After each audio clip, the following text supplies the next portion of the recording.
Hello. I'm not Krista O'Brien.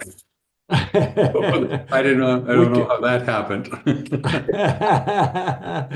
Amanda is Really? Krista O'Brien too. Hello, good morning. Can you hear me yet? Yes. Yes, Yes. we hear you. Fantastic. I've been desperately speaking in.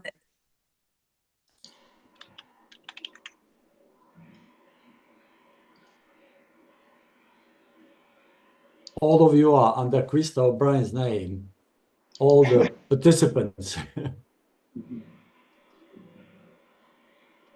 So good morning. It's wonderful to see you. Do we have Walter with us? Uh, We have Klaus. Is Matthew with us yet?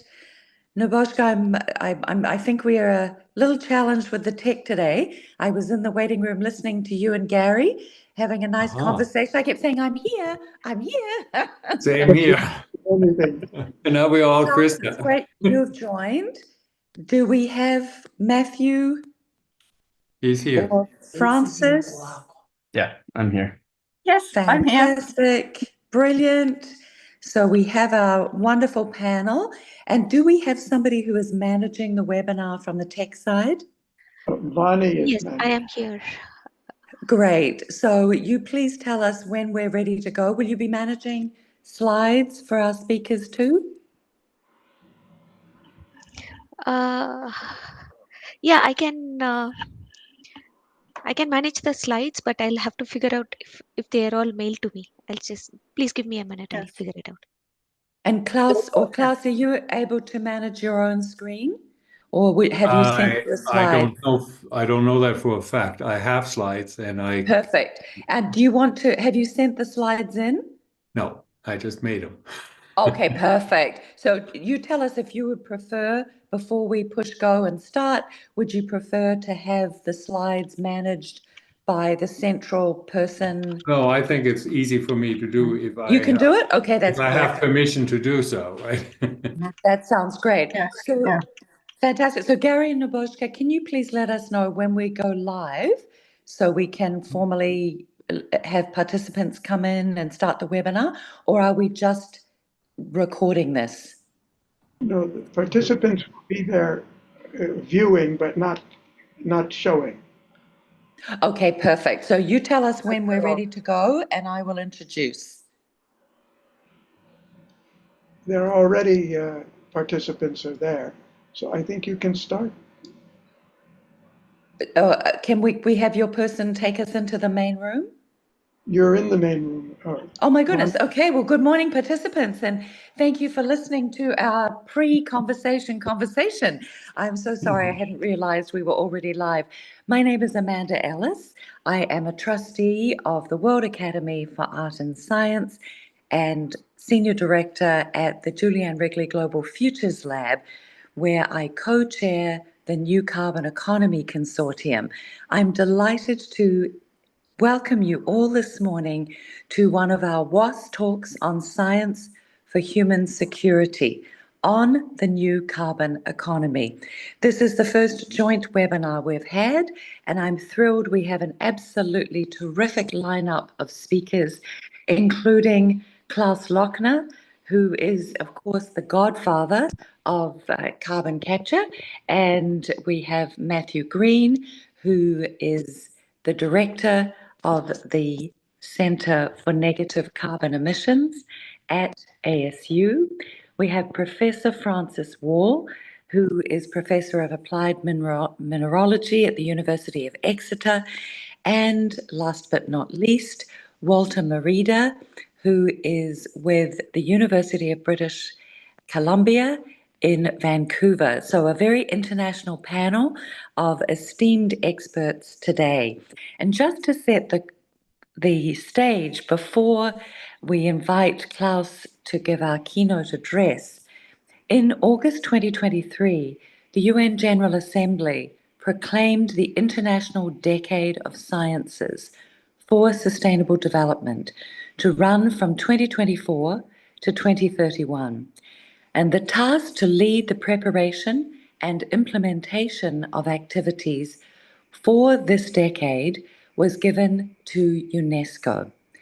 In April 2024, the Earth Humanity Coalition was founded, and this coalition is an association of global, regional, and national scientific organizations with the task to prepare and implement, in close cooperation, of course, with UNESCO, a range of initiatives within the overall program of the decade. And we're very proud that the World Academy of Art and Science was among the founding members of the coalition. WAAS had already initiated a program of sciences for sustainable development, and this became a standalone specific initiative of the coalition. So we're absolutely delighted today to be welcoming you in the context of the WAAS talks on science for human security.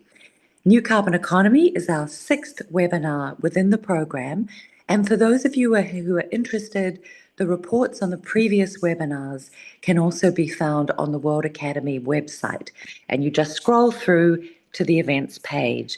So special thanks to Nebojka Neskovic, who is our fearless leader, and he has coordinated the event today. We're very grateful to him for allowing us to highlight the New Carbon Economy Consortium. And I wanted to recognize Gary Jacobs, who is the president of the World Academy of Art and Science. We're so grateful for your overall leadership, Gary. Now, just a minute before we begin on the New Carbon Economy Consortium, which connects organizations and researchers working on pathways towards the widespread deployment of carbon removal solutions. We have a LinkedIn page, so please join. Feel free to sign up there. You can see our member updates. We have a website too, which Krista, who kindly leads our secretariat, will post in the chat. And there's a focus on member profiles each month. If you or your organization would like to become a member, we would love to have you. So at the New Carbon Economy Consortium, we are working on building a prosperous, growing economy that captures and stores more carbon than it emits. So with that, I am absolutely honored to introduce our keynote speaker, Professor Klaus Lochner, who is the founding director of the Center for Negative Carbon Emissions at ASU. He is the professor at the School of Sustainable Engineering and the Built Environment also. Klaus's research interests include closing the carbon cycle by capturing carbon dioxide from the air, carbon sequestration, carbon footprinting, innovative energy and infrastructure systems and their scaling properties, the role of automation, robotics and mass manufacturing in downscaling systems, and energy and environmental policy. So Klaus has been honored in multiple ways, and most recently his interest in self-replicating machine systems has been recognized by Discover magazine as one of the 7 ideas that could change the world. Although I would argue that Klaus's early discoveries some 20 years ago helped pave the way for what is now becoming the new carbon economy. Klaus, such an honor to have you with us today, and please, the floor is yours. I see the honor the other way around. I very much thank you for being invited. First let me put up a PowerPoint slide and see whether I can do that.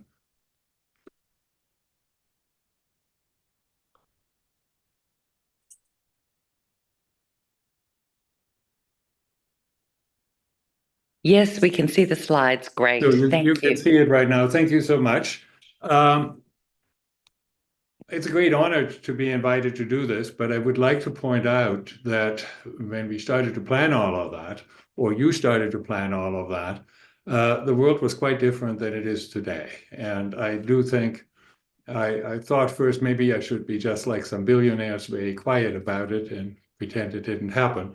But I do think we need to address this as we think about the new carbon economy. I think the first thing that happened is that the US government is once again extricating itself from the Paris Agreement, which will, of course, have wide repercussions. The other problem you can see inside the federal government is that the decision makers there have opinions on climate change, which range from woke hoax to real but not worth fighting.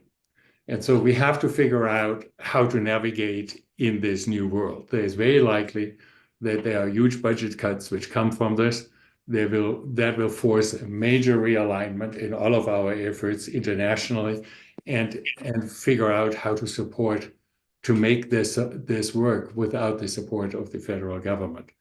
I would also point out, if you think about this a little further, that the lack of collaboration from the largest world's economy will likely act like a very wet blanket on every other government's efforts to make things happen. We have to figure this out, because in the end, many other governments say, why bother if we can't solve the problem, because the Americans are dumping more and more carbon dioxide in the atmosphere. So we need to figure that out. Much of the world, including many of the US institutions, including US states and universities, civil society, and industry, still see things very differently. And we will have to connect to that and make it work. The new carbon economy will have to find a common ground among these various opinions and find a way to navigate between all of these various positions and maintain its momentum towards a sustainable future. I think this is a very critical thing to make work. I have some thoughts on this, which are also in line with what I said before. And I think if I go back 30 years, I have a fairly consistent set of outlooks on this. The first observation is there's nothing wrong with admitting that the world needs plenty of energy. And I think we could all agree on that. And that is not something the new administration would actually fight, right? Access to plentiful energy is highly desirable. The problem we have to make it sustainable. There's also nothing wrong with the observation and admitting that phasing out more than 80% of the energy sources overnight is simply not practical. We have to figure out how to live with fossil fuels in the mix for quite some time to come. This will take decades to fix. This will not happen overnight. So those things we will have to give on a little if we want to survive in this new environment. Conversely, I would argue that even the Steve Koonens of the world, who argue climate change is real, but it doesn't really matter all that much because it's not such a big deal and future generations can take care of their problems when they arise, they will have to admit that CO2 is a useless byproduct of burning fossil fuels. And therefore, it's a waste problem. It's a waste management problem. We can argue that when to stop, but I think it's also very clear there is a threshold of the CO2. There is some threshold. We may argue what it is, but that should not be breached. And Koonen and I may very much disagree where that threshold is. I think it's quite likely that we already surpassed it. He thinks it's much higher, and therefore we don't have to worry all that much. But I would like to point out that it would defy logic to say there is no such threshold, because if we go long enough, there's plenty of fossil carbon in the ground to do very real damage, and we can only argue where that damage starts to really manifest itself. And I would point out the unfettered growth this administration is advocating would get us well over 1,000 ppm before the century is out. And I think there are very few people who would think that 1,000 ppm is actually an acceptable level. So we will have to figure out how to make that work, right? And if we think about it as a waste management problem, then in the end, we need to come to the conclusion that for every ton of carbon coming out of the ground, another will have to be disposed of. We may argue a little when that happens, but you really only have three options. Either you abandon all of the fossil carbon, and that's probably a non-starter with the new US administration, but I think many people are trying very hard to get there. That in the end requires non-fossil power, and in my view, also synthetic fuels that have to be made. And that is part of the new carbon economy. And ultimately, if you make synthetic fuels, you need to get that carbon from the environment. You need to get it from the air if you want to operate at the scales we are likely going to see. That's impossible to make work overnight, but we can make it work over time. As I said, it's unlikely to be supported by this government, but ultimately we have to figure this out and have alternative energies in the system. That could either be renewable or it could be nuclear power. My personal view is that nuclear power has not demonstrated an ability to get affordable, but renewable power actually might very well already be there. The second option is to dispose of the waste. That is carbon capture and storage in all of its forms, especially getting carbon directly out of the environment. This could involve ocean disposal. This could involve direct air capture and geological sequestration, but we need to balance this out for every ton of carbon coming out of the ground. Another will have to be disposed of. Lastly, we could try to close the cycle and say that we reuse the waste in some form. That can be done. That is possibly some time away before it's really competitive. But the only big enough option to reuse that carbon is synthetic fuels and maybe, and I would put it now in quotes, petrochemicals, which are made from that CO2 and the energy we put in. Again, it requires alternative forms of energy. And ultimately, that would lead either to the phase out or the making fossil energy far less interesting as a competitor.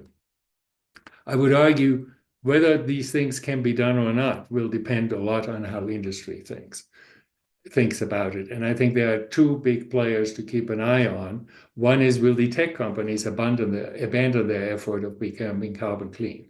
Right now, they see that as something customers want, and therefore they go out of their way to make it work. They're also worried about being hit by regulations, and so that's another reason they want to make it work. The question is how they see this in the future in the new environment. Will they abandon our effort to be sustainable, or will they keep helping? That is, it makes a huge difference in how this will come out. The other big player we have to keep an eye on are how the oil companies see it. The oil companies will have to balance short-term versus long-term. If you look at the new head of DOE, he will have a short-term outlook because he comes out of fracking. The oil companies like Exxon or Shell, they may have a very different view on the long term because keeping the door open to fossil fuel will undoubtedly require a waste management approach to this problem. So my own view is we should hold our course. We need to move forward by pointing out that energy is necessary. CO2 is a waste stream and can be clean, and we can clean it up if we want to do it. I would point out that nascent carbon management technologies already exist. We have carbon storage at some scale. We know that we can do geological storage. We have point source capture for large point sources where this might work. We have direct air capture as a way of collecting CO2 that escaped the point source capture. And we have technologies for carbon recycling. The problem is they need to get about an order of magnitude cheaper than they are today to be acceptable to the economy as a whole and to societies as a whole, and to avoid a backlash as we see right now in the US. So the challenge, of course, then is technologies need to demand to improve, and demand for disposal and recycle requires regulation. And if it doesn't come from the US federal government, we need to find other places. We need to talk to other places and make sure that happens. This means we have to figure out how to regulate it, how to account for carbon removal, and do this actually in a proper and well-defined fashion so that there is trust that this can be done and will be done. I would argue waste problems have been solved before, so this is not something which is impossible to push for. I think it is a lot easier to win this battle than win the battle that fossil fuels must be phased out instantly. That battle, in some ways, the US has just lost. Waste management, I would argue, ultimately, if it is properly regulated, is a lucrative service industry that needs to be built. Sewage in London was the first place where this actually happened on a large scale. And it happened because it was regulated. If you look at it, when I lived in Phoenix, and as a matter of fact, here right now, I have the ability to choose a waste management company taking my municipal waste away. I don't have the choice to dump it in the backyard. So we need to learn how to do the same for CO2 and address it as a global waste management problem. And because it's global, we can do it literally. We could do it in one place of the world who is willing to do it and sell the credit of having carbon removed to the rest of the world. Ultimately, carbon recycling will be driven by the cost of waste disposal. Waste disposal is not free.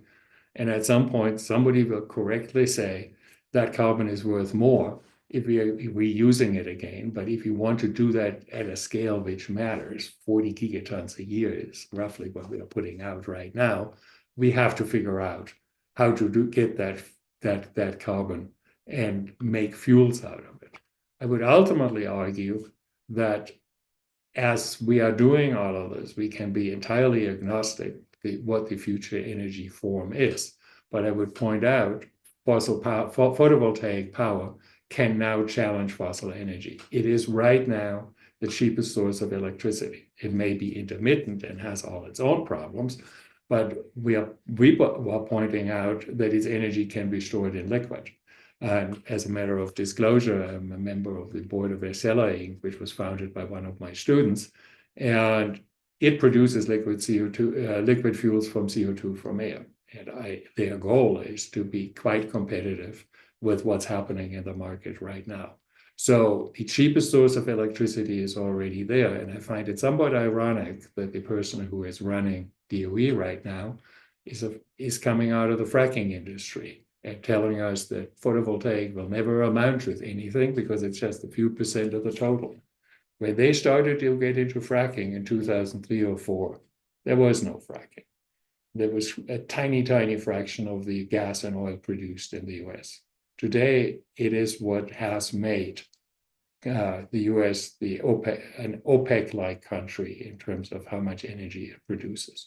So we can take from that playbook and say we can do this with photovoltaics just as well and end up with a world that has energy which is quite cheap. And I would point out you can store liquid fuels for months and months and months without incurring any cost. So therefore you can shift demand from summer to winter.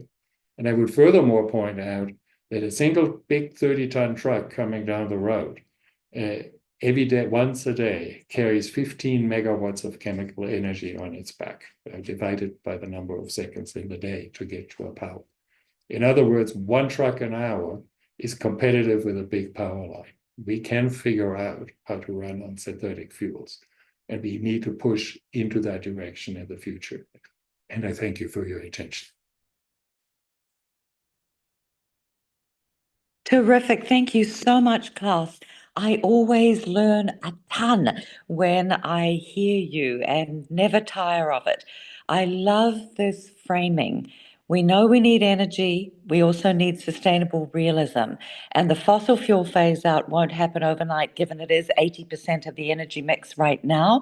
But let's treat CO2 as a waste product. I think that is absolutely brilliant framing. And I was fascinated also to hear fracking only started in 2003. That is such a fast trajectory, and I think puts everything into a very realistic framework for what can be done with the New Carbon Economy Consortium. The one thing I wanted to take moderator's privilege on was to argue with one little point in a slide that you didn't highlight, but you noted that non-fossil energy, it could be argued, will be too little, too expensive, and too late. Of course, we know that as I'm a boring old economist, and the price point of renewables is way lower than that of fossil fuels, but that's the real price point. The IMF and the World Bank estimate $7.1 trillion a year in fossil fuel subsidies, $2 trillion in cash, and the rest in the waste management problem in implicit subsidies. So were we to get rid of those subsidies tomorrow, we would have a drop of 34% in emissions overnight, which is pretty close. That gets us 3/4 of the way to where we need to be. Were we just to have the right regulation, which I know was your closing point. So I hope we can talk a little bit more about this when we come to the Q&A. Yeah, And I'd be perfectly happy to say this is against the current market. If you you're look so at right. what we are still too little, and in most cases too expensive. And right now, I can make a strong case we are too late, and we just You're right. we just probably lost ourselves at least 4 years, probably 8, and if I'm a pessimist, 12. Oh, well, I hope you're wrong, because there's so many people, Klaus, who non-scientists like me did not understand the gravity of the issue or the fact that we had very viable solutions. And it's in fact the incentive structure which is preventing us from moving ahead. And I've been blessed to work with brilliant people like you. And I really think we need to expand the knowledge base, which is why a webinar like this is so very useful, to help spread the word and help those non-scientists understand just the levers that need to be pulled and how quickly we could in fact get onto a more positive trajectory. Yes, I Great. agree with you 100%. Well, thank you so much. We're very honored to have had you with us, and we are hoping that you can stay and be involved in the Q&A at the end of the I was session. planning to hang around, yes. Fantastic. Well, now it's my great pleasure to introduce Matthew Green, who is now the director of the Centre for Negative Carbon Emissions, which you founded, Klaus. Matthew is associate professor with tenure within chemical engineering at ASU, and I've been fascinated to hear of the partnership. Matthew is also associate director of the Biodesign Institute Centre for Sustainable Macromolecular Materials and Manufacturing. He joined us at ASU in 2014 with research focused on the design and synthesis of novel ion-containing polymers to be used in applications like water purification, carbon dioxide capture, nanocomposites, and micellar solution assemblies. Matt has his doctorate from Virginia Tech. And Matt, we are thrilled that you are able to join us. The floor is yours. Thanks so much, Amanda, and thanks for the invitation to present here as well. I also prepared some slides, and we'll see if you're seeing the right screen. Is that full screen? We're seeing your notes too. The notes. All right. Swap. There we go. How's that look now? Great. Looks good. Okay. I don't know what was in those notes. So, so I wanted to give an overview of the work that we're doing in the Center for Negative Carbon Emissions. And let's see if I can move this little box. Doesn't look like it. Okay. Oh well. So this center, as was mentioned, was founded by Klaus, and I've been privileged to work with him over the last 8 years now.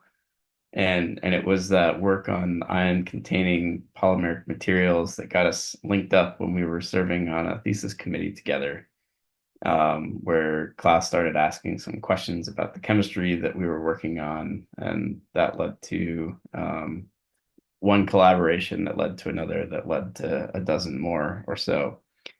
And the center is really focused on, at its core, developing negative emission technologies that remove carbon dioxide from the air. And it does that through a range of different programs that focus on materials work. So designing new chemistries, new ways to manufacture these chemistries, and that bubbles up into systems designs and understanding how we can expose these sorbent materials to carbon dioxide laden air, how we can then either sequester that CO2 or utilize it. And also, as Klaus mentioned, developing these frameworks for incentivizing the development of this technology, and also understanding how the deployment of the technology affects the workforces and the communities where the technologies are being deployed. I'll show you some examples of how we do this at the bench scale and how that's translated into spinouts and pilot plant demonstrations, and just generally, as is the focus of this webinar, right, developing, training students to go out into the workforce to create this new carbon economy. So a quick snapshot of the lab. We have, as I mentioned, test capabilities at the milligram and bench scale, unique capabilities to understand how materials interact with wind across a range of different wind speeds and humidities, capabilities to automate these systems and to accelerated life testing, bench scale, kilogram scale type systems, and even deployments that are now you can go and see in museums. So this particular technology Klaus worked on is on display at the London Science Museum. And then also a functioning pilot plant facility. And so we work in this space from bench to pilot continuously. And so I wanted to highlight here again a number of different technologies that we are focused on, including, as Klaus mentioned, utilization pathways to convert carbon dioxide into liquid fuels. And so this is an example of a project we worked on in collaboration with National Renewable Energy Lab, 2 miles from where Klaus is now, and Air Company, which has a thermocatalyst system to produce methanol from carbon dioxide and hydrogen. And so this particular project looks at integrating water electrolysis to produce hydrogen with direct air capture to produce high purity compressed CO2 and reacting those together to make methanol, and finding ways to recycle energy to basically lower the overall costs of that process. We have also a test bed facility within our center where we can test different carbon capture materials, look at how we can sequester those in the form of minerals, in this case, or in biomass, and also test beds for doing marine CDR through the Bermuda Institute of Ocean Sciences. It's now a part of ASU. And so we have this unique test bed capability to look at multiple CDR pathways in parallel.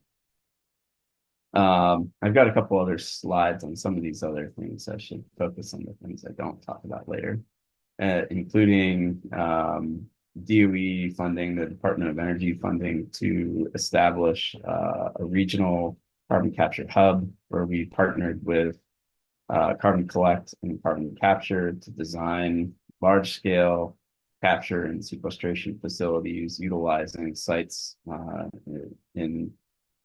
top of different geological formations in Arizona, New Mexico, and Utah. And we've also begun partnering with a number of different startup companies at various scales and technology readiness levels. One final project I'll highlight here, because we don't talk about it in the coming slides, is an interesting project to perform carbon capture within data centers, which are poised to become one of the larger energy users on the grid. And so this is a way to decarbonize the operation of those data centers and use the waste heat from the CPUs inside that data center to upgrade and concentrate CO2 that's captured from the air. So as you kind of saw from the overview slide, the center has a dynamic focus ranging from materials to utilization pathways to take back obligation frameworks and so on. So in the next few slides, I kind of jump into a couple of these different projects to highlight where we are. In this CO2 to liquid fuel project, we have basically completed the design of a 770,000 ton facility. And the hope is that if this program continues under with Department of Energy investment, that we would build a mobile skid that we could travel around and showcase to folks of how we can combine these different technologies, produce methanol, and then basically operate a methanol car with liquid fuel that we pulled out of the air, produced from components within the air. Another technology that we've been pushing forward, and as a point of disclosure here as well, I'm a co-founder of this company, New Aria LLC, that uses a carbonate-based sorbent material to try to improve the life cycle of the sorbent itself. And so there is some irony in using petroleum-derived sorbent materials to remove carbon dioxide from the air. And so one component of this company is to improve the life cycle of that sorbent material.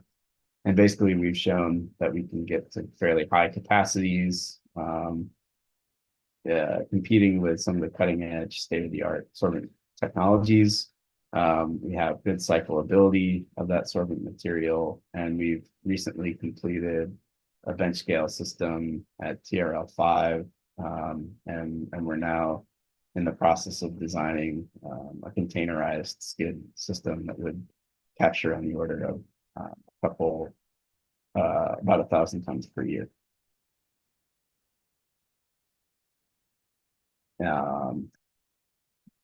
The next project that I'll highlight is one where we partnered with another strategic strength, Arizona State, which is Algae Tech. And so the Arizona Center for Algae Technology and Innovation has multiple raceways where we can cultivate and grow algae. And so this project built upon some of the early work that Klaus had done designing a CO2 biomass integrated process where we use this rotating belt that travels through the air. The particular chemistry used here, when it comes in contact with dry air like we have in Arizona, will release water and capture CO2. And then when we lower it down into the liquid bath, we can release that CO2 as the material takes up water. And so that CO2 is then released in a form that's usable by the cyanobacteria in this case, and they can then produce things like biofuels or other pharmaceutical products. And so in combination with a novel system, we've also explored some novel chemistries that you can see here. And our data is showing that we can then cultivate and grow that algae very nicely relative to a positive and a negative control material. So we're very excited. We ran this under some of the harshest conditions possible, simply because of bad luck in terms of timing, but we ran this for multiple weeks this summer and showed good progress in this project. And then there's a photo of that system working outside. Another technology, an example where we've taken these systems to the pilot scale. This was technology patented by Klaus that was then licensed to a company called Carbon Collect that uses a passive capture design where these cylindrical discs house a sorbent material, and the wind can blow over that sorbent material. This disc stack can be lowered down into this regeneration chamber, and we can then strip out the CO2. And we've now, over the last couple of years, generated very nice data showcasing how the effects of ambient temperature, wind speed, and relative humidity influence the CO2 production of those particular systems. And so this also feeds into a concept that Klaus has really pioneered, and I think you can see mirrored in almost every DAC company out there now, which is modularity and mass production. And so this technology is meant to be mass produced, where multiples of these so-called mechanical trees would then be produced and stand side by side, just like a forest of trees. And you can even see in the foreground of this photo here, this large red balloon, which is actually full of CO2 that tree had collected over 1 to 2 cycles. I'll circle back to a thread that I started before, which is that the center is actually interested in developing new chemistries as well. with the understanding that the beauty of direct air capture is that we can deploy the technology where the CO2 can be used. And that means designing new materials that work well in the climates under the ambient conditions that those technologies would see in those various geographical locations. So I wanted to highlight this because this was the first project that Klaus and I worked together on, where we installed this ammonium functionality onto membrane forming materials so we could make these hollow fibers that would capture CO2 through that moisture swing process that I mentioned before. So water transpires out of the membrane and CO2 is captured inside of it. And so this was a really fun and exciting project. We got to work with a couple of different collaborators and even scale up some of our membrane chemistries. We're here. We partnered with Benny Freeman at UT Austin to manufacture these membranes in a roll-to-roll process. And we learned an awful lot about this chemistry and how we can support it and present it to the air to enhance the CO2 capture capacity. And we're working now in collaboration with Tom Miller at University College London to prepare some asymmetric formats of this particular membrane.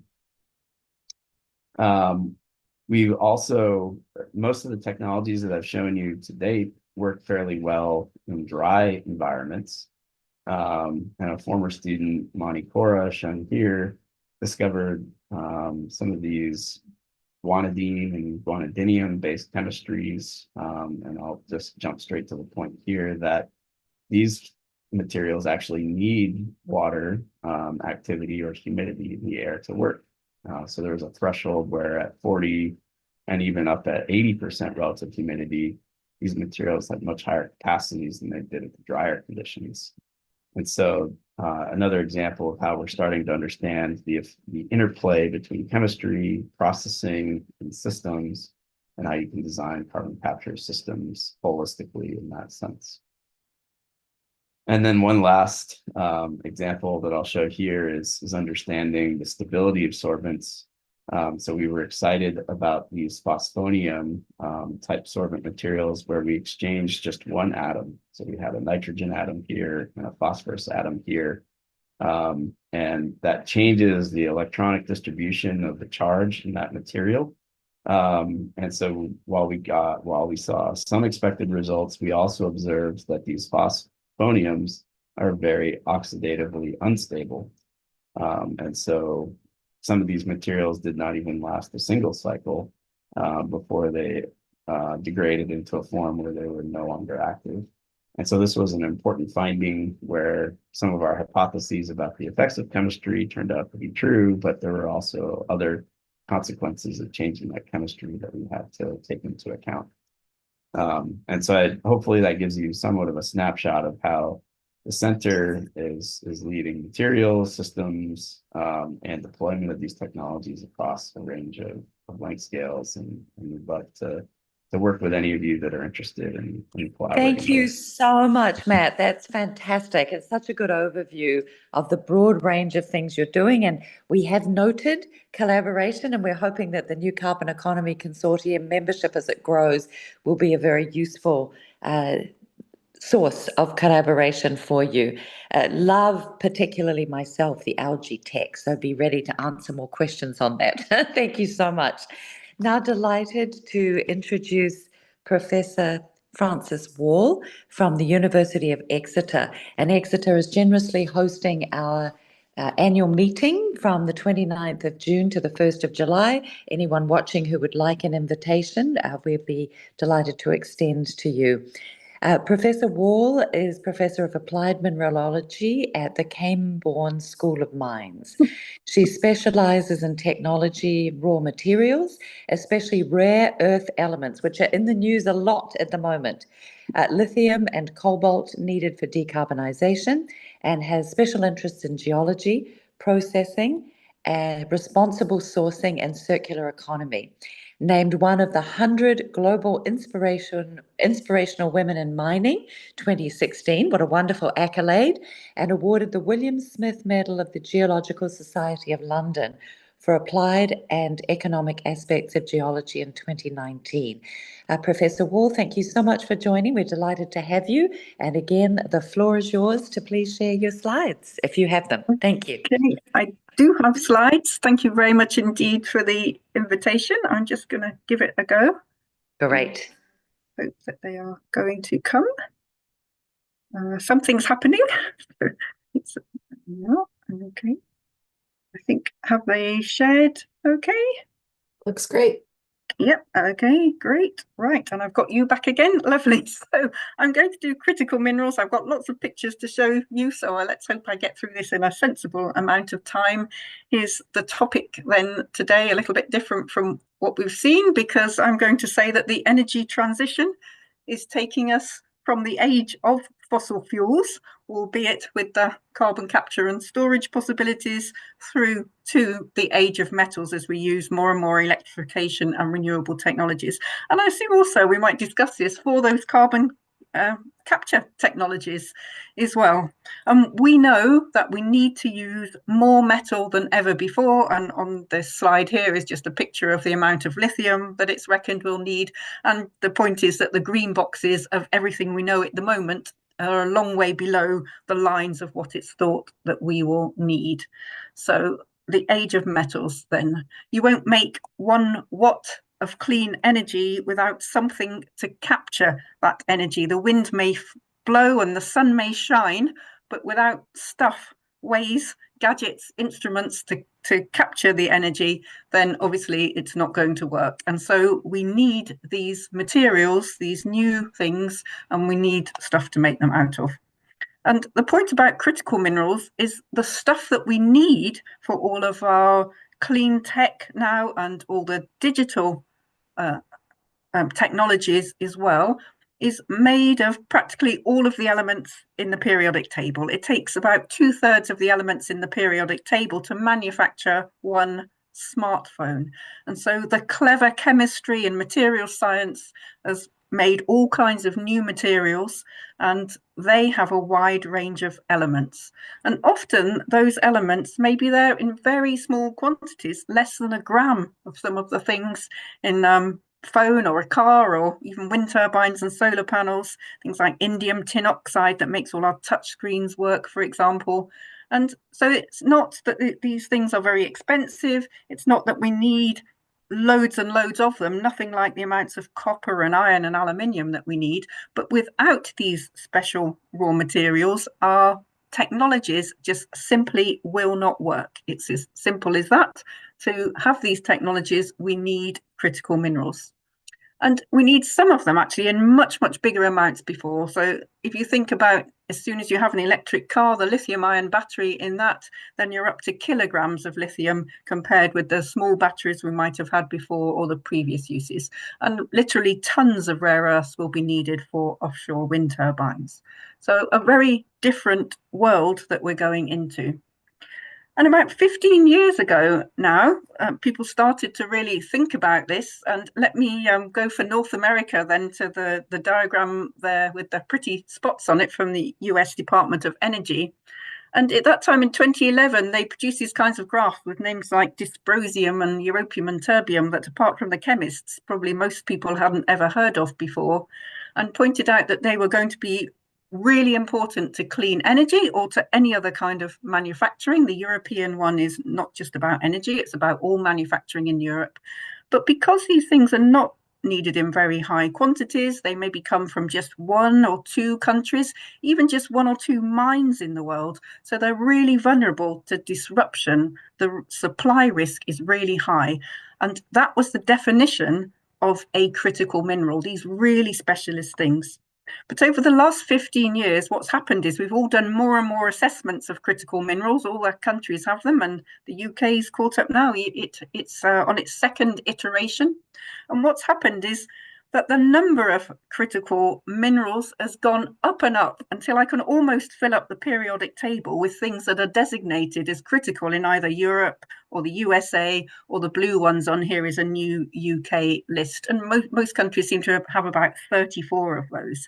And so the critical minerals agenda has really woken up people, I think, now to the importance of minerals. So it's not just about which ones are critical, but I think it's opened up the whole agenda to the fact that we've never really stopped needing minerals, but more than ever before, we realize how important these technologies are.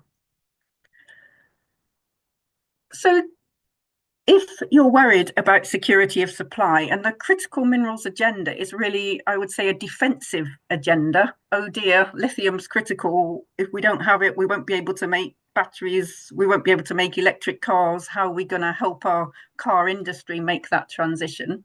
Then these are some of the ways that people immediately look at. If you could make a cheaper battery that was just as good without lithium, or, just take it out, reduce it, use less lithium, then companies would do that immediately. Of course, so don't use it. That's one strategy, but that's rather hard, as is substituting things in. The material scientists have made these clever materials, and by their very nature, the critical raw materials are really hard to substitute. That's the point. They have particular properties that are difficult to substitute. So next strategy then, go and find some new minerals in the ground, some primary supply, and I'm going to come back to that at the moment. Go and find what you've already got. That's an absolute no-brainer, that we have to get much, much clever at recycling material. But I want to highlight as well that what we really need for all these critical minerals are new circular economies for them. And that's not just about recycling, of course, that's really clever models to use them more efficiently, more intensively, keep things going for longer, remanufacture rather than just recycle. And really, we need to get materials scientists and chemists and physicists together with geoscientists much more to design these materials in the first place. So that's one part of the kind of research that we do at the University of Exeter. Check out metfortech.org, is to think about these circular economies. But another point I wanted to kind of major on today then is about, we know we have to go and get more primary supply. We can't satisfy what we need by any of these other strategies alone. And that takes the critical minerals agenda from a defense into an opportunity, because if you're a country or a region that has these minerals in the ground, if you're lucky enough that you have been endowed with the geological resources, then you have an opportunity to make the most of that and to really make some money for your region and to foster sustainable development. And so that's what I want to pick on, is this opportunity. And by far and away, the country in the world that spotted and never forgot about the opportunity of having the minerals in the ground and working out how to use them to best effect is China, way ahead, of course, of anybody else. And in 1992, the Premier actually put a plaque in Byoto, by the world's biggest rare earth mine, saying, as the Middle East has oil, China has rare earths. And so it actually came to dominate the industry absolutely on purpose. And that, brings in this defense agenda, if you like, because some people are so clever at using the opportunity. But that diversity of supply, new primary raw materials opportunity, is there for everybody. And here's an example from Malawi, one of the poorest countries in the world. They have some fantastic rare earth resources there, and they really want to use them. And this is where, from the Camborne School of Mines at Exeter University and many other geologists around the world, of course, we can go straight in and work with the exploration companies and really help them to understand the deposits and accelerate their exploration and make sure they can really be environmentally friendly and very efficient and people friendly in the way that they produce these materials. So this is a rock, it's called a carbonatite rock, one of the rarest rocks in the world and the main source of our rare earths around the world. And I thought I'd show you this beautiful picture of this brown rock, because that really is what it looks like in the field. So apologies for that. They may not be the most spectacular in the field, but when we get them back to the lab, then we see beautiful things like this under the scanning electron microscope. And the challenge there is, you can see this is 0.1 millimeters, the scale bar. How are we going to get those minerals out? The white minerals are the rare earth minerals that we want to go on and process and dissolve up to get rare earths to use in manufacturing. And so we need geological and mineralogical research to do that. And we can link this to life cycle assessment and look at how the processes will work. And that's a lot of what we can do to help that opportunity. And if Malawi can start its rare earth mines, and same all around the world, then done well. This is my green mining slide. We can do all of the things on this slide here, produce the metals and minerals we need. And I won't read them all out, and you'll probably be skimming down them, but do all of these things to drive sustainable development for the region and the country where these mines are.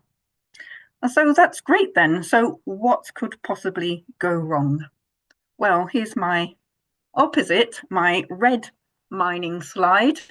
Of course, things don't or haven't in the past always worked out well. And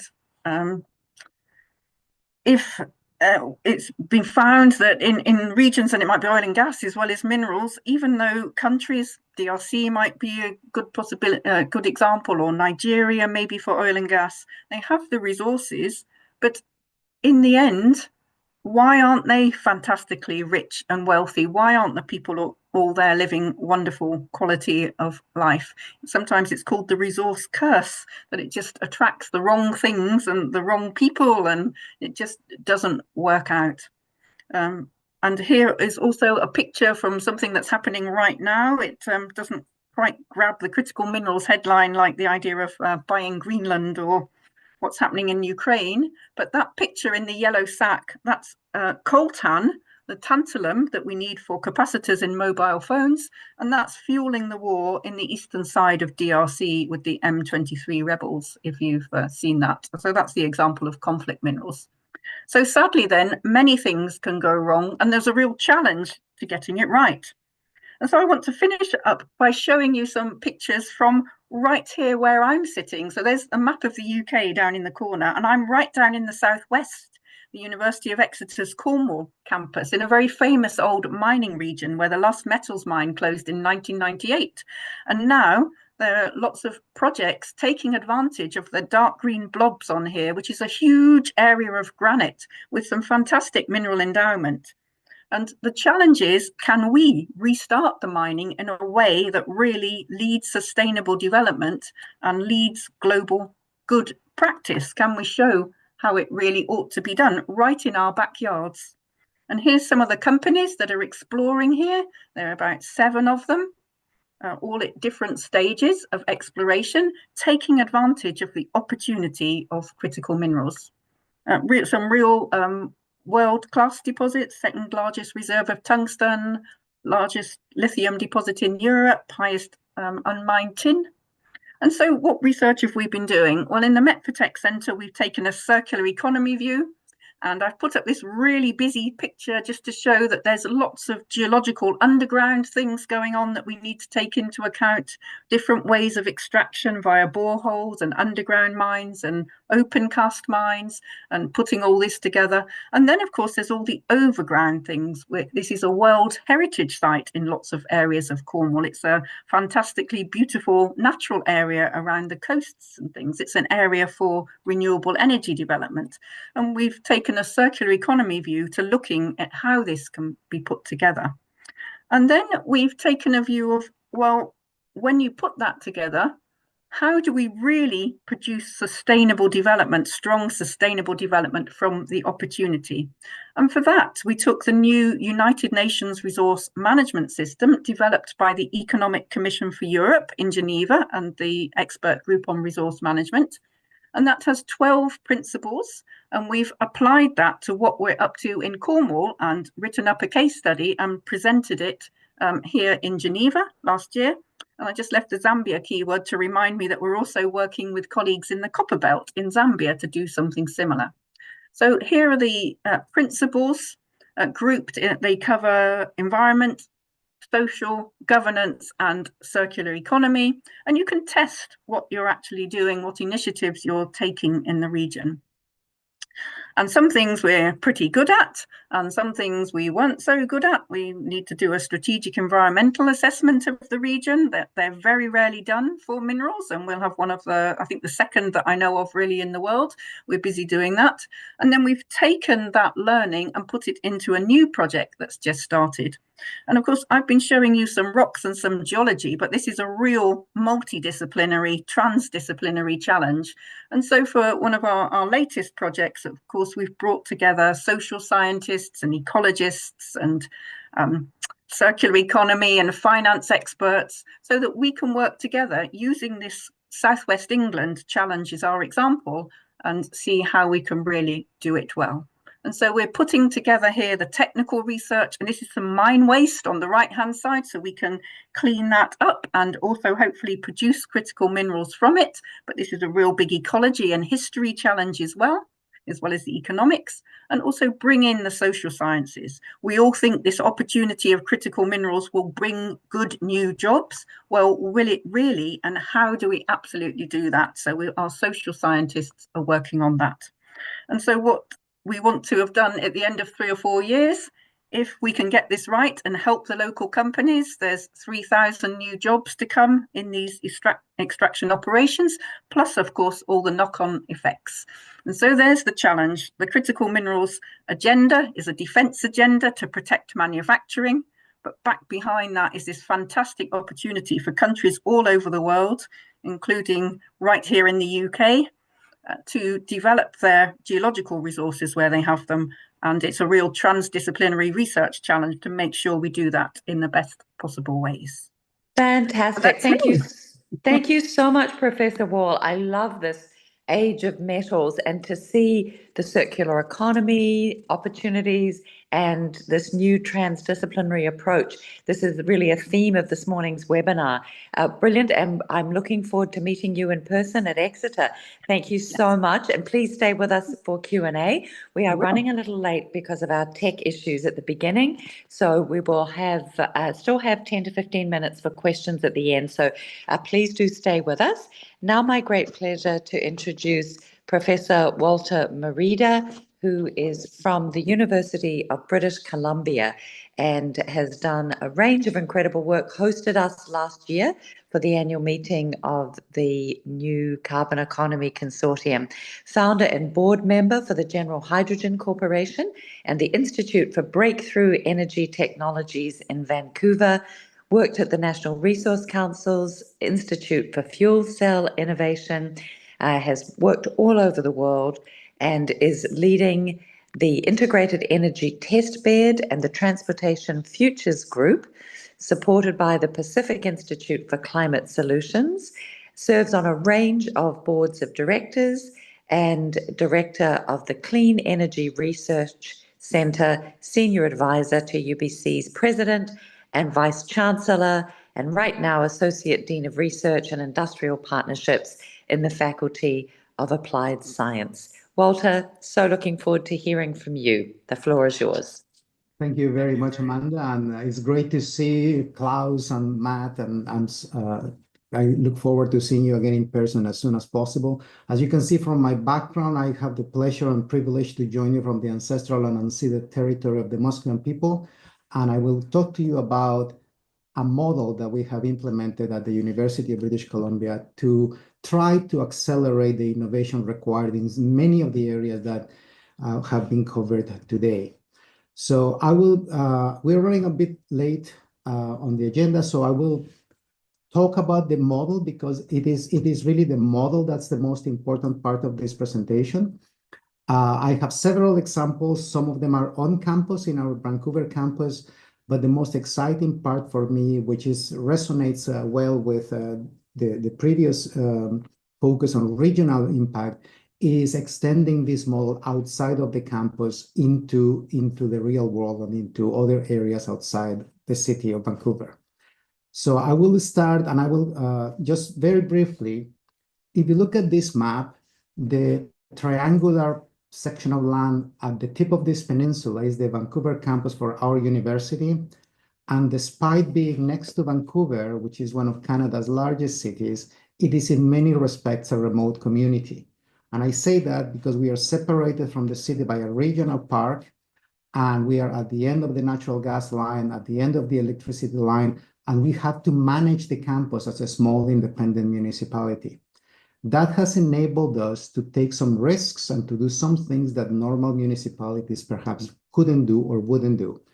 And we have demonstrated that a municipality like this, which is about 60,000 students and 20,000 staff and faculty, can reduce its carbon emissions while at the same time growing in both population and construction, the number of buildings. And the key element in that model is this idea of joining the research with the operations of the university and joining the operating budgets of universities, which can be significant. In our case, it's a couple of $1 billion Canadian per year, to also do innovation. The dots that you see on the map are a few examples of the living lab projects that we have, but I unfortunately won't have time to go through all of them. Very quickly, one of the first things we have done is to build this building, our student residence, 18-story building that for a long time was the tallest wooden building in the world. And that's a way, of course, to decarbonize the construction industry and to reduce the emissions associated with, densifying cities and creating housing, which for the province of British Columbia is a very pressing issue. I have included the links and I will paste them in the chat so that you can have a look at all of these projects, because most of them are summarized online, so you can visit them at your leisure. The other project that Klaus and Amanda had the opportunity to visit is this power plant that we built on campus. The university needed some additional heat and power, and rather than buying power or building an off-the-shelf power plant, we developed this new type of biomass plant using the abundant forest waste biomass that we have in the province of British Columbia. And again, unfortunately, I have to go through this very quickly, but you can visit the links to learn all about that. These two projects were more focused on the operations of the university, housing and power, and they were more, I would say, operational projects. The next projects that I am going to discuss are projects that I have led more from a research perspective. And this, again, Klaus and Amanda have visited this. We have taken a city block right in the middle of the campus, and we have incorporated many of the only technology, Klaus, that I think we haven't incorporated is carbon capture, but we are looking at doing that as well. And this project takes the idea of looking at solar, hydrogen, battery technology, electric vehicles, not as separated technologies or possibilities, but what the integration of those new technologies can bring in terms of new economic opportunities. Now, it would be very difficult to get the permitting and procurement processes in place in a normal municipality to build something like this, because as you can see in this video, right next to the hydrogen piece, we have this skateboard park. So children are routinely skateboarding there. It is sitting next to the substation over here. We have taken a 4-story parking garage to add solar power to the roof, not because solar energy makes a lot of sense in BC. All of our electricity comes from wind or hydro, but because solar has robust and mature cost and performance data that we can use to cost integrated systems like this before we think of building them in other parts of the world. And this project was commissioned just before the summer of last year, and we are now ready to use it as a platform to do research at the interface of this technology. So what does an electrolyzer need to see or do when connected to a renewable electricity resource, and how can we unveil new business opportunities based on that new technology? And again, this video is available online, and I will give you the links just as soon as I am done. The last two examples that I want to give you is examples where this model of using chunks of a city or chunks of a municipality as living laboratories has been extended beyond our campus in Vancouver. And one of the projects that I am very proud of is this project we did with a company called Carbon Engineering. And in fact, the CEO of Carbon Capture, who is now working with Arizona State, is a friend of mine. We did our masters together, and he was the CEO of Carbon Engineering when we were doing this project here in BC. So because Matt and Klaus have already talked about direct air capture, I won't talk too much about that. But the one that I wanted to show you is this one with Alberta. And that's a project where in the initial slide, I had highlighted the word hydrocarbons because fossil fuels are hydrocarbons, and the word means they have hydrogen and carbon. And the problem with them is really on the carbon side.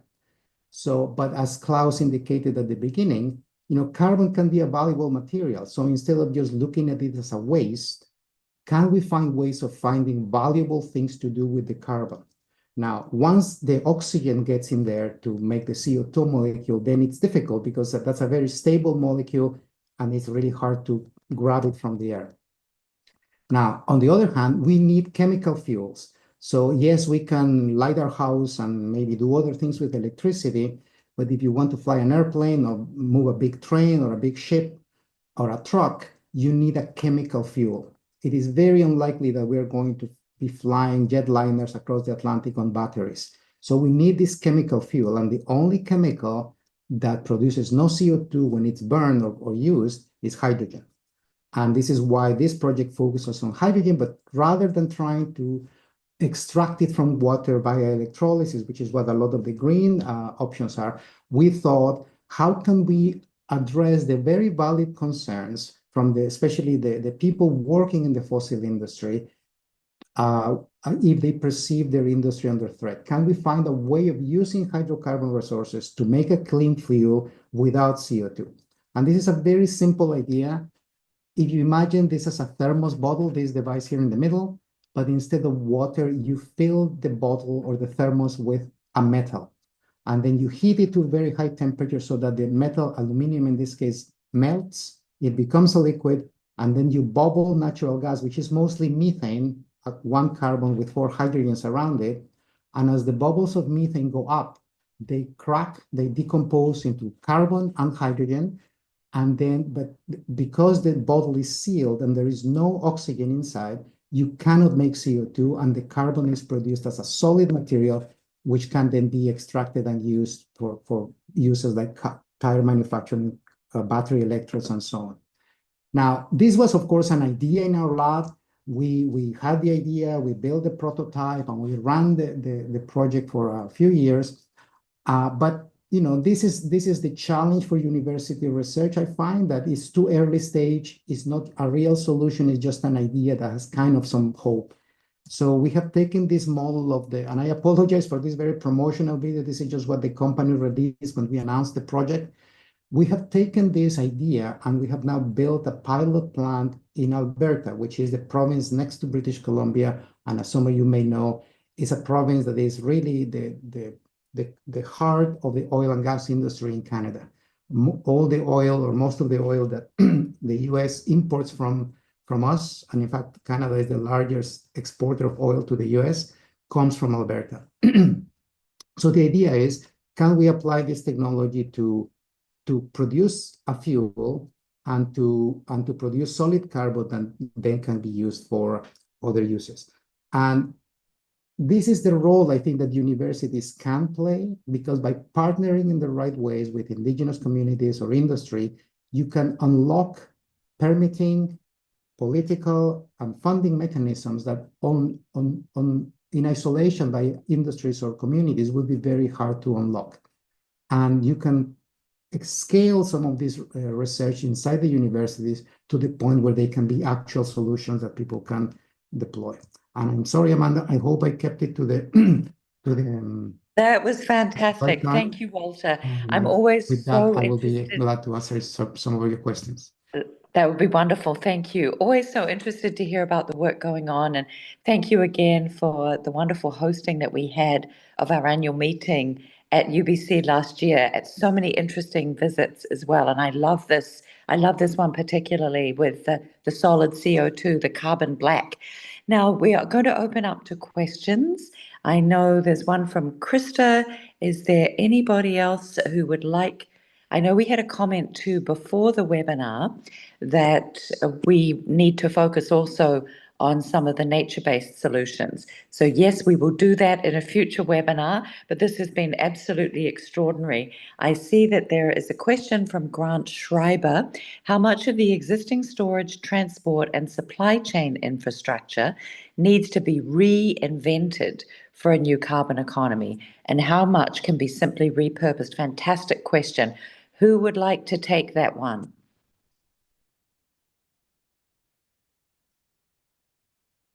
Don't all rush, or I will assign. I think Klaus had his hand up, but very Great, quickly. Klaus, thank you. And Klaus and then Walter.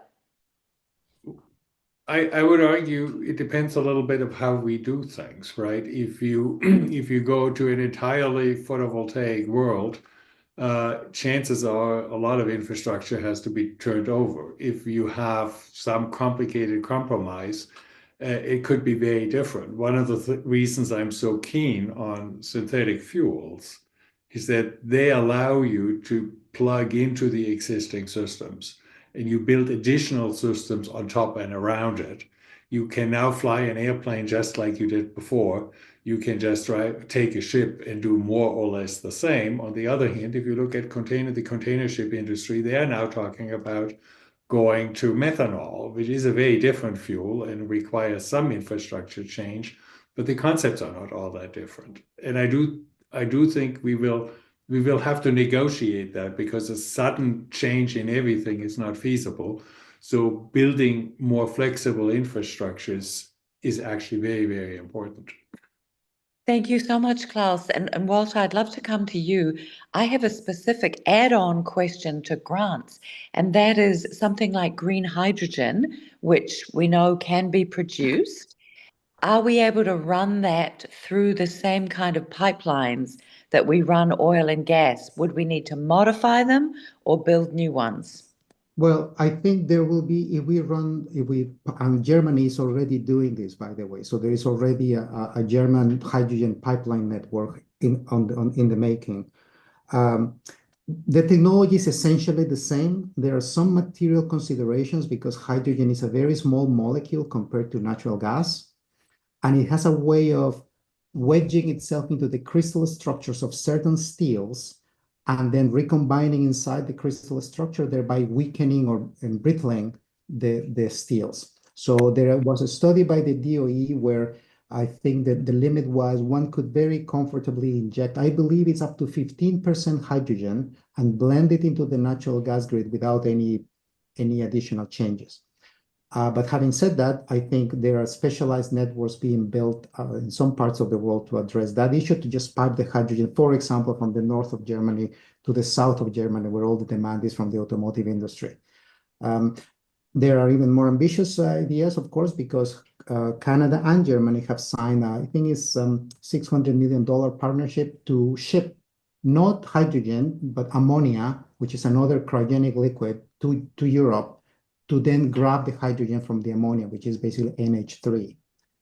So you have 3 hydrogens and 1 nitrogen atom. So that's the kind of infrastructure that you will need. But to answer the original question, we have that very challenge, because as I showed in the map, we are in the peninsula. So we have a single transmission line coming into the campus. As the number of electric vehicles increases and as the demand for energy increases, even if we have the generation capacity from a hydro plant, the transmission capacity won't be there. So we will need to build an additional transmission line. So all this, and I think I can see Frances having her hand up, because that's exactly on her turf. The amount of copper that we will need, not just to charge the vehicles and to move the electricity, just on electrification alone, is very significant. And I can't remember the numbers, Francis, but I remember Rio Tinto saying something along the lines of, we will need to mine the same amount of copper that we have mined in the last 5,000 years in 2 decades. The next 25, yep. Right. Yes. Great. So maybe that's a good way to pass it to Francis. Perfect. Yes. Yes, and I was going to second Walter's point on the on the electricity supply as well. That's exactly an issue in southwest England. We only have 2 lines coming, Walter, to the whole of southwest England, never mind your campus. And so if you want to electrify and open up, energy intensive mines with electric power and things. This all needs sorting out. So yes, so for that, definitely infrastructure really important, and we'll need new stuff. I think there's a point on critical minerals that yes, it needs new things, new types of mining, manufacturing, and so on. But the thing that really stops critical minerals supply chains getting going is not individual new manufacturing or transport or anything. It's joining the whole thing up. It's getting the collaboration. It's how do you make it economically viable to get the whole system going without the Chinese big suppliers can just reduce their price and just wait for everybody else to go out of business. So that's a real big theme, I think. Thank you so much. That's a key word, collaboration. And wanted now to come to a question from Krista O'Brien, who leads our secretariat, who is asking, how long before, well, two questions actually. What verification systems are most recommended for carbon dioxide removal? And how long before we see this becoming a viable financial model? And speaking to some of the associated challenges. I would love to hear from our panelists on that too. And Francis, I'm going to come back to you about the viability of the circular economy too, and how we need to change our manufacturing systems. It's such a wonderful idea, but what's it going to cost to change our manufacturing systems? So who would like to have a first crack at this question on verification systems, which of course Article 6 has just been completed at the most recent COP, but it was very concerning to see only 12 countries, and New Zealand, where I am currently physically, is one of the 12 countries to have submitted their new nationally determined contributions. And we've had 5 years to do it, so it's a little bit depressing. Any thoughts on this verification issue? Klaus, if no one else speaks, I'm coming to you. Thank you. Okay. I can start maybe if you want, Klaus. But... Yeah, 25 years ago, I wrote a paper with Dick Wilson, who was a physics professor at Harvard, and a colleague at Los Alamos, Hans Siak, a very simple paper where we argued that if you build a big box around the whole system, we are stuffing carbon in by taking it out of the ground, and we need to take it back out of that box. So we think of the mobile carbon pool as the starting point, and we suggested that the way to deal with it is all the way upstream, which back then was not all that controversial. And we then certify that an equal amount of carbon has been put away. And of course, you need to verify now that it indeed has been put away. And I would argue in the last 3 or 4 years, we have revived this, and it's now Stephanie Arcusa who is really leading this effort, where we are sort of aligned with the carbon take-back obligation, which we didn't call it that in 2000, but we had basically the same principle. You need to take back your carbon as you take it out. If you do that, life gets a lot easier because the carbon in the environment is already considered neutral because it got neutralized, compensated for the moment it came out of the ground.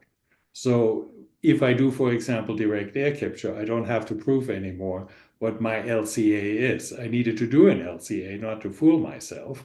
And because if it turns out that in my supply chain, I used carbon and I wasn't aware of it, and I effectively pay for 2 car certificates of sequestration in order to generate one, I will go bankrupt. You don't have to prove by accounting that I do something stupid.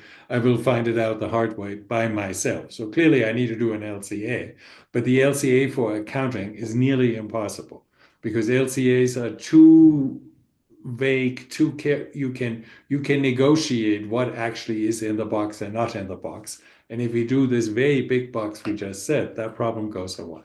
So we argue the way to make it happen is to have carbon coming out of the ground being immediately cleared by compensated for by another amount of carbon which has already been put away.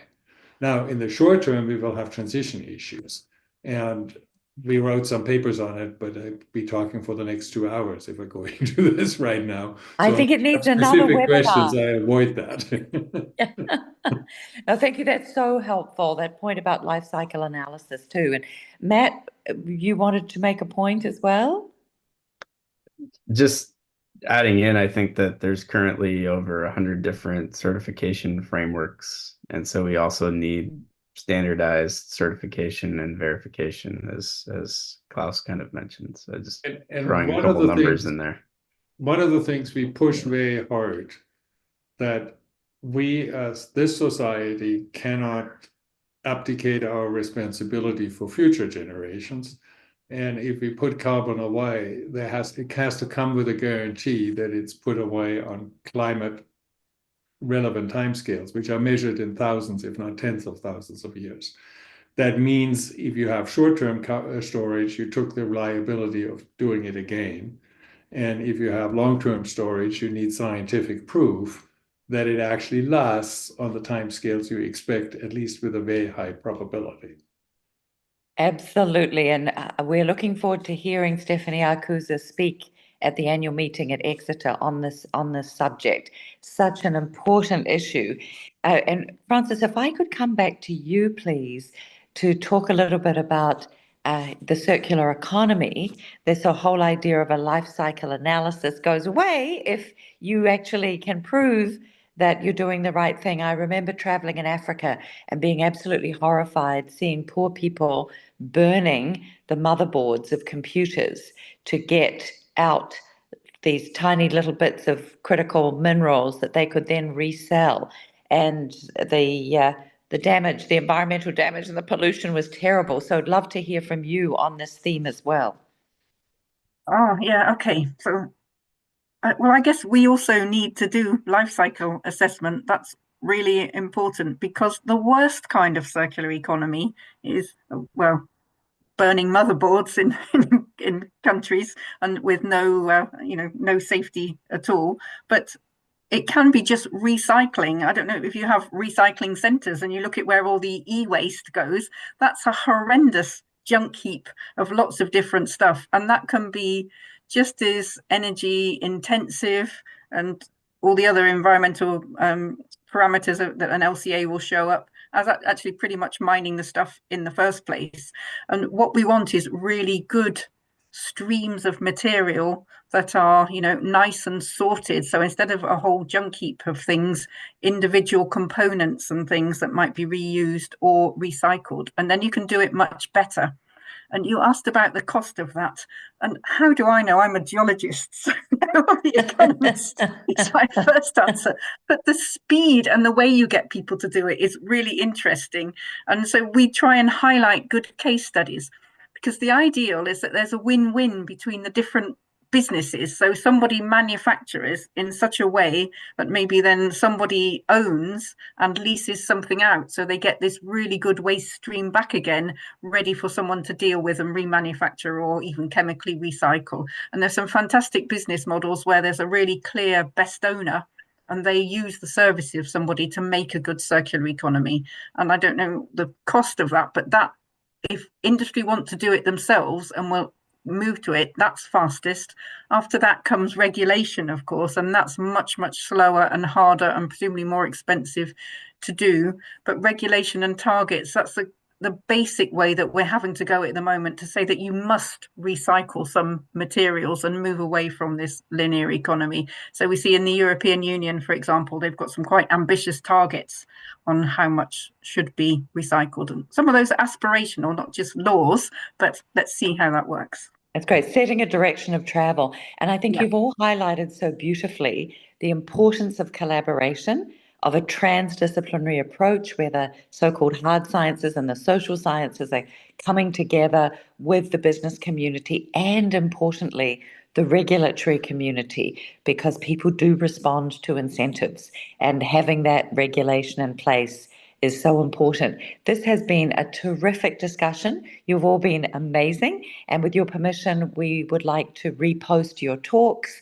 If there's any other materials you would like us to share, and we'd love also to be able to make your slides available, if you could give us permission to do that.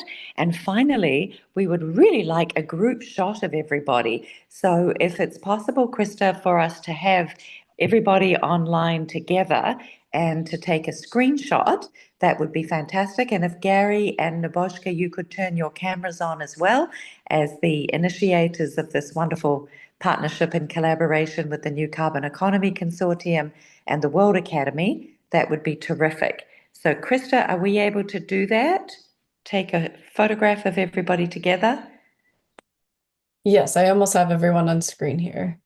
Fantastic. And thank you, Ralph, for your nice note. Great to have you with us today. Thank you, Grant, for joining too.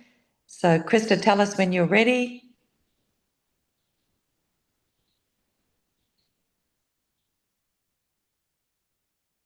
Everybody on screen.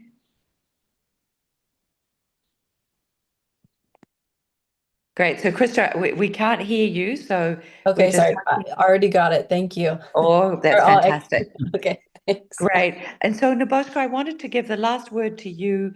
Would you like to just conclude the webinar as the wonderful initiator of this collaboration, which came about in Istanbul at the World Yes. Academy annual board meeting last year? Yeah. Well, I have been learning. Let me not make any comment, but it is important that we prepare in a fine way the final version of the page on the website. I'll consult Amanda, and we'll get back to you soon just to create. We have the whole meeting recorded, but we have to think about the text to be put on the website. As I have said, we'll get back to you in a few days. Prepare your slides. You may already send me the slides for that, but wait for my precise instructions in a few days. Okay? Fantastic. Thank you so much, everybody. Wonderful, wonderful conversation. We look forward to seeing many of you in person at the University of Exeter at our annual New Carbon Economy Consortium from the 29th of June to the 1st of July. Thank you all so much. Okay. Bye. Goodbye. Bye. Thank Goodbye. you. Thank you. Thank you. Thank you. Goodbye. Terrific. Right. Thanks so much. Thanks so much, Klaus. Lovely to meet you, Francis, and see you very soon. It was a very there in good March. meeting, and I love the story on minerals. I think that is a very nice parallel story, and it Yes. we are pushing in the same direction on that. Absolutely. Great to have them together. And Yes. Francis, we're trying hard to persuade Klaus to come to Exeter for Oh, the annual yeah. meeting. Please So do. I've Please got do. budget for him. So please, Yes. Klaus, we've got your fan club all saying, please, please come. Okay. Yes. No, that's Okay. good. That's a really different talk to what we Take normally care. hear. Really interesting. Yeah. Lovely. Right. Bye bye. Great.